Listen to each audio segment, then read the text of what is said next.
Hello Telugu investors, మీకోసం market moments అనేటటువంటి శీర్షికను ప్రారంభించామని తెలియజేయడానికి నేను సంతోషిస్తున్నాను. సో నిన్న స్టాక్ మార్కెట్లో ఏ విధమైనటువంటి మూమెంట్స్ జరిగాయి అనేటటువంటిది కొంత అనాలిసిస్ మనం చేసుకోవడానికి ప్రయత్నిద్దాం. ఈ వీడియోని స్టార్ట్ చేసే ముందు డిస్క్లైమర్, నేను సెబీ రిజిస్టర్డ్ ఇన్వెస్ట్మెంట్ అడ్వైజర్ కానీ రీసెర్చ్ అనలిస్ట్ కానీ కాదు.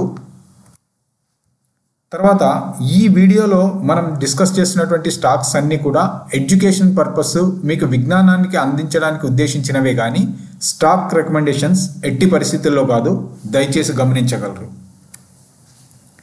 ఏదైనా ఒక స్టాక్లో మీరు ఇన్వెస్ట్మెంట్స్ చేయాలని అనుకున్నప్పుడు మీ ఓన్ రీసెర్చ్ చేయండి. అవసరమైతే మీ యొక్క ఫైనాన్షియల్ అడ్వైజర్ను కన్సల్ట్ అయ్యి మీరు ఇన్వెస్ట్మెంట్ డెసిషన్ తీసుకోండి. సో ఇది మనకు తెలిసినటువంటిదే.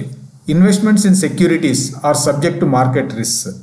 Please read all the relevant documents carefully before investing.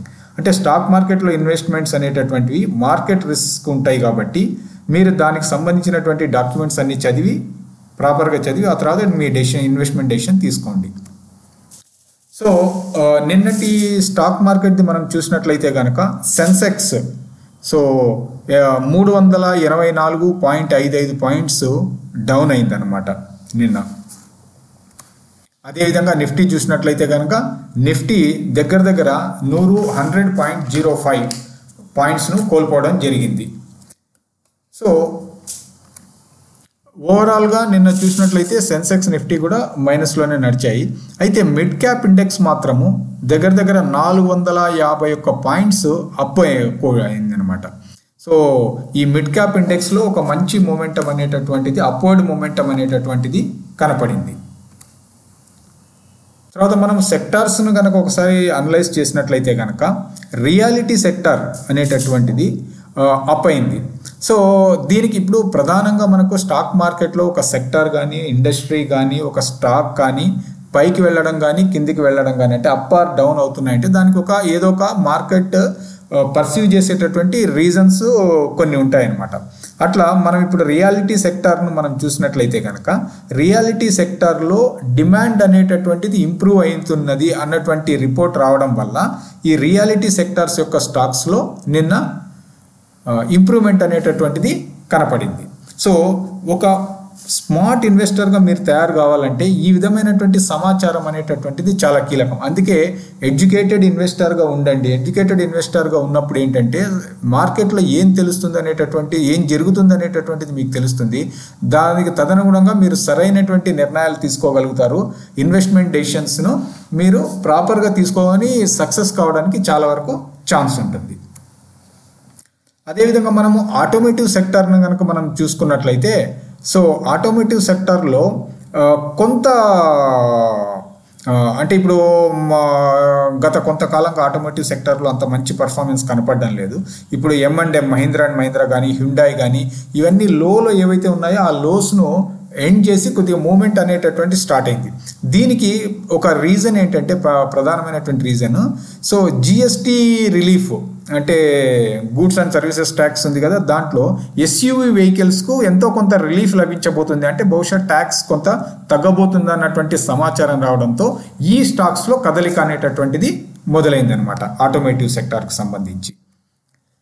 ఇక ఇండివిజువల్ స్టాక్స్ కొన్నిటిని మనం చూసినట్లయితే అరబిందో ఫార్మా యొక్క సబ్సిడరీ బయోసిమిలర్లో ఒక 3% గెయిన్ అనేటటువంటిది, లాభం అనేటటువంటిది నేను అప్వర్డ్ మూమెంట్ అనేటటువంటిది కనపడింది. సో దానికి రీజన్ ఏంటంటే EMA ప్యానల్ నాడ్ దాని యొక్క అనుమతి లభించింది అనేటటువంటి సమాచారం రావడం వల్ల ఈ స్టాక్లో ఒక 3% మూమెంట్ అయితే మనకు కనపడింది. ఇక డెక్సాన్ టెక్నాలజీస్ని మనం చూసినట్లయితే కనుక దాంట్లో నిన్న దాదాపు ఈ స్టాక్ 8% జంప్ అయింది. చాలా వరకు మనం చూసినప్పుడు అనుకుంటుంటాం ఈ స్టాక్ ఎందుకు మూవ్ అయింది, ఎందుకు డౌన్ అయింది. దానికి ఒక ప్రధానమైనటువంటి కొన్ని కారణాలు ఉంటాయి. ఆ కారణాలు మనము తెలుసుకోవడానికి ప్రయత్నించినప్పుడు మనం కూడా అటువంటి మూమెంట్స్ను క్యాచ్ చేయగలుగుతాం, ఒకవేళ ట్రేడింగ్లో కానీ ఇలాంటి ఇన్వెస్ట్మెంట్ లాంగ్ టర్మ్ మూమెంట్స్లో కానీ. సో ఇప్పుడు చూడండి, డిక్సాన్ టెక్నాలజీకి సంబంధించి నేను నచ్చినటువంటి న్యూస్ ఏంటంటే, ఆ డిక్సాన్ టెక్నాలజీస్ అనేటటువంటి కంపెనీ వివో మొబైల్స్ వివో కంపెనీతో ఒక జాయింట్ వెంచర్ ఎస్టాబ్లిష్ చేసిపోతుంది అనేటటువంటి సమాచారం వచ్చిన వెంటనే సో ఈ స్టాక్లో దాదాపు 8% మూవ్మెంట్ అప్ అయితే కనపడడం జరిగిందనమాట.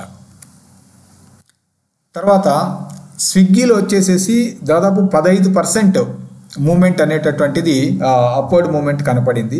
సో దానికి ఒక కారణం ఏంటంటే, బ్రోకరేజెస్ ఏవైతే కనుక ఈ కంపెనీకి సంబంధించి ఒక పాజిటివ్ నోట్ అనేటటువంటిది ఒక బ్రోకరేజ్ రిలీజ్ చేసిందో, దాంట్లో స్విగ్గీకి కొంత డెవలప్ కావడానికి ఛాన్స్ ఉన్నటువంటి సమాచారం రావడం వల్ల స్విగ్గీ స్టాక్లో ఈ మూమెంట్ అనేటటువంటిది కనపడింది.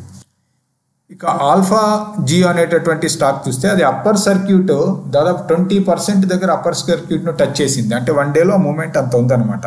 సో దానికి ప్రధానమైనటువంటి కారణం ఏంటంటే, సో ఓఎన్జీసీ నుంచి దీనికి 119 కోట్ల రూపాయల ఆర్డర్ అనేటటువంటిది ఒకటి వచ్చింది అనేటువంటి సమాచారం రావడం వల్ల ఈ స్టాక్లో కదలిక అనేటటువంటిది మనకు మూమెంట్, మంచి మూమెంట్ అనేటటువంటిది కనపడడం జరిగిందనమాట. సో ఇక్కడ దీన్ని బట్టి మనకేం తెలుస్తూ ఉంది, ప్రధానంగా ఏంటంటే స్టాక్ మార్కెట్ అంటే అనేది చాలా డైనమిక్గా ఉంటుంది. అంటే మూమెంట్స్ అనేటటువంటివి చాలా షార్ప్గా కదలికలు ఉండేటటువంటి అవకాశం ఉంటుంది. సో కాబట్టి ఒక స్టాక్లో మనం ఇన్వెస్ట్ చేసే ముందు ఏ విధమైనటువంటి ఫండమెంటల్ అనాలిసిస్ ఇవన్నీ కూడా స్ట్రాంగ్ జాగ్రత్తగా చేసుకొని మన ఓన్ రీసెర్చ్ చేసుకొని ఇన్వెస్ట్ చేస్తాము. తర్వాత కూడా దాన్ని కంటిన్యూగా మనకు ఎప్పటికప్పుడు ఆ స్టాక్కు సంబంధించిన సమాచారము, మూవ్మెంట్స్, మానిటరింగ్ అనేటటువంటిది ఉండాల్సిన అవసరం ఉంది. ఎందుకంటే ఇప్పుడు మనం కొన్ని పాజిటివ్ నోట్లో కొన్ని స్టాక్స్ అప్ అయినవి మాత్రమే చూసాం.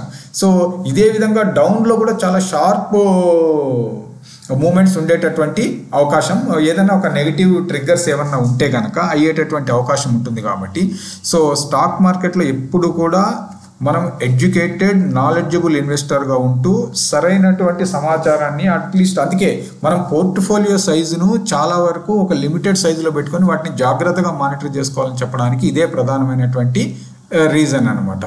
సో కాబట్టి మీరందరూ కూడా ఈ విషయాలను గ్రహించి ఎడ్యుకేటెడ్ అండ్ స్మార్ట్ ఇన్వెస్టర్స్గా తయారై ఈ స్టాక్ మార్కెట్లో ప్రాపర్ ఇన్వెస్ట్మెంట్ ద్వారా మీరందరూ కూడా ఒక మంచి సక్సెస్ సాధించాలని తెలుగు ఇన్వెస్టర్స్ కోరుకుంటుంది. సో కంపల్సరీగా లర్నింగ్ అనేటటువంటి డే టు డే బేసిస్ మీద ఖచ్చితంగా మీరు నేర్చుకోండి. ఎంతో కొంత దానికి సంబంధించినటువంటి ప్రతిఫలం అయితే ఉంటుంది. ఇక తర్వాత స్టాక్ మార్కెట్లో సక్సెస్కు అవసరమైనటువంటి ఇంకొక ప్రధానమైనటువంటిది ఏంటంటే మీ ఎమోషన్స్ను కంట్రోల్ చేసుకోవడం. రైట్. సో దీని మీద మనం ఒక సపరేట్ వీడియో చేద్దాం. ఎమోషన్స్ను కంట్రోల్ అంటే మన ఎమోషన్స్ స్టాక్ మార్కెట్కి ఏ విధంగా లింక్ ఉంటుంది అనే దాని మీద. సో కాబట్టి ఇప్పటికైతే ఒక సక్సెస్ మంత్రం ఏంటంటే stay invested, cool and calm. So అన్ని మార్కెట్ పరిస్థితుల్లో కూడా ఇన్వెస్టెడ్గా ఉండండి. ఈ మార్కెట్ నుంచి లాభాలు పొందేందుకు సరైనటువంటి నాలెడ్జ్తో సరైనటువంటి రైట్ డెసిషన్స్ తీసుకొని మంచి స్మార్ట్ ఇన్వెస్టర్స్గా తయారు కావాలని కోరుకుంటున్నాను. సో నెక్స్ట్ వీడియోలో మళ్ళీ కలుద్దాం. Thank you Telugu investors. All the best.